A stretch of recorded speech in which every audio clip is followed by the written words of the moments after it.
Economia globală se află într-o continuă schimbare, trecând prin perioade distincte caracterizate de factori economici predominanți. Aceste perioade sunt cunoscute sub numele de regimuri economice.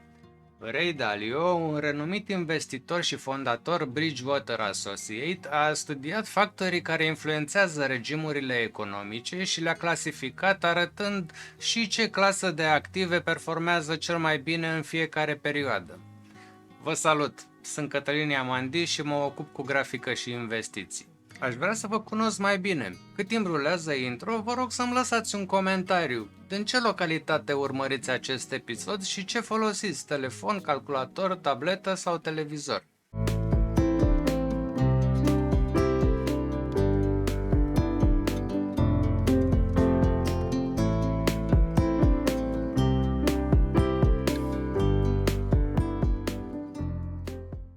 Scopul acestei prezentări este educativ și exemplele oferite nu sunt recomandări de investiții.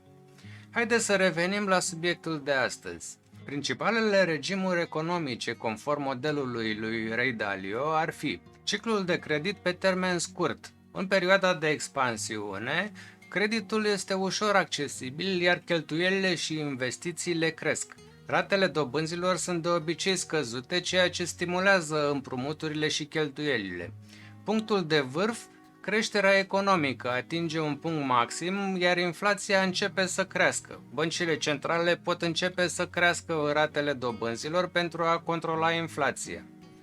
Contracție. Pe măsură ce ratele dobânzilor cresc, costul împrumuturilor crește, ceea ce duce la o scădere a cheltuielilor și investițiilor. Economia începe să încetinească. În recesiune, activitatea economică scade semnificativ. Șomajul crește, iar inflația scade. Băncile centrale pot reduce ratele dobânzilor pentru a stimula economia. Următorul ar fi ciclul de credit pe termen lung. Se acumulează datorii pe parcursul mai multor cicluri de credit pe termen scurt, datoriile totale din economie cresc. Acest lucru poate duce la o creștere economică susținută pe termen lung, dar și la riscuri financiare crescute. Etapa deleveraging. La un moment dat, nivelul datoriilor devine nesustenabil, iar economia trebuie să treacă printr-un proces de deleveraging în care datoriile sunt reduse prin economisire, restructurare sau default. Acest proces poate fi dureros și poate duce la recesiuni severe.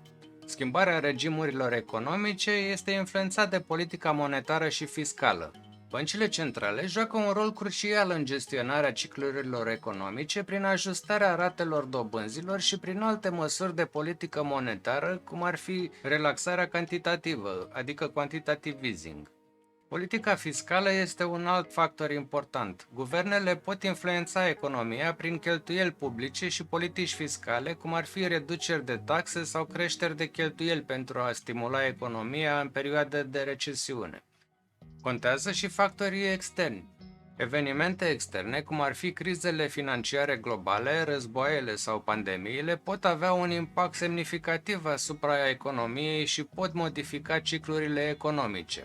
În ultima vreme a devenit foarte importantă și globalizarea. Interdependența economică globală poate amplifica efectele ciclurilor economice și poate duce la propagarea crizelor economice de la o țară la alta. Modelul lui Ray Dalio subliniază importanța înțelegerii acestor cicluri și a factorilor care le influențează pentru a lua decizii economice și de investiții informate. Din punct de vedere a creșterii economice și a inflației, regimurile economice pot fi 4. O economie Goldilocks este una care nu este nici prea fierbinte, nici prea rece, ci exact potrivită. Este caracterizată de o creștere economică moderată și stabilă, cu inflație scăzută și șomaj redus. Principalele caracteristici ar fi creștere economică, stabilă și sustenabilă, fără excese majore, inflație scăzută și controlată, ceea ce permite băncilor centrale să mențină ratele dobânzilor la niveluri moderate, șomaj redus cu o piață a muncii sănătoasă, politici monetare și fiscale echilibrate, fără necesitatea unor intervenții majore. De exemplu, perioada de creștere economică din Statele Unite în anii 1990 este adesea citată ca un exemplu de economie Goldilocks. Un al doilea regim economic ar fi reflația. Este vorba de măsurile economice luate pentru a stimula creșterea economică și a combate deflația. Aceste măsuri includ de obicei politici monetare și fiscale expansioniste. Caracteristicile ar fi: avem creștere economică stimulată de politici guvernamentale. Din punct de vedere al inflației, avem o creștere moderată a inflației de la niveluri foarte scăzute sau negative. Din punct de vedere al politicilor monetare, avem rate ale dobânzilor scăzute și măsuri de relaxare cantitativă. Politicile fiscale. Avem creștere ale cheltuielilor guvernamentale și reduceri de taxe pentru a stimula cererea. De exemplu, măsurile luate de guverne și băncile centrale în urma crizei financiare din 2008 pentru a stimula economia globală. Al treilea regim economic ar fi stagflația. Prin definiție, stagflația este o situație economică în care rata inflației este ridicată, creșterea economică este stagnantă, iar șomajul este ridicat. Este considerată una dintre cele mai dificile situații economice de gestionat. Caracteristicile ar fi: creștere economică stagnantă sau foarte lentă. Inflația este ridicată și persistentă. Șomajul ridicat cu o piață a muncii slabă. Politicile monetare și fiscale sunt dificil de implementat deoarece măsurile pentru a combate inflația pot agrava șomajul și invers. De exemplu, perioada de stagflație din anii 1970 cauzată de șocurile petroliere și politicile economice inadecvate. Al patrulea regim economic ar fi dezinflația. Se referă la o reducere a ratei inflației, adică o încetinire a creșterii prețurilor. Este diferită de deflație, care implică o scădere absolută a prețurilor. Caracteristicile ar fi: creșterea economică poate varia, dar de obicei este moderată. Inflația în scădere, dar încă pozitivă. Politicile monetare pot include creșterea ale ratelor dobânzilor pentru a controla inflația. Politicile fiscale, de obicei neutre sau restrictive pentru a evita supraîncălzirea economiei. De exemplu, perioada de dezinflație din Statele Unite în anii 1980, când Rezerva Federală a crescut ratele dobânzilor pentru a reduce inflația ridicată din anii 1970. Această prezentare este un rezumat concis și oferă direcții de studiu pentru cei care doresc să aprofundeze subiectele. Voi continua să postez mai multe materiale în fiecare săptămână pe care vă invit călduros să le vedeți pentru a înțelege mai bine domeniul economic.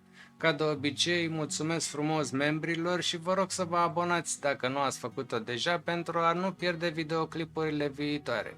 Apăsați butonul de like dacă apreciați munca mea și trimiteți acest videoclip persoanelor care ar putea fi interesate să se dezvolte personal și financiar. Activați clopoțelul pentru a fi notificați atunci când postez un episod nou. Dacă doriți, puteți să-mi lăsați adresa dumneavoastră de mail pentru a primi update-uri. Linkul este în descriere sau puteți scana acest cod QR care apare pe ecran. În continuare, vă invit să vedeți acest videoclip despre sectoarele de activitate din SUA.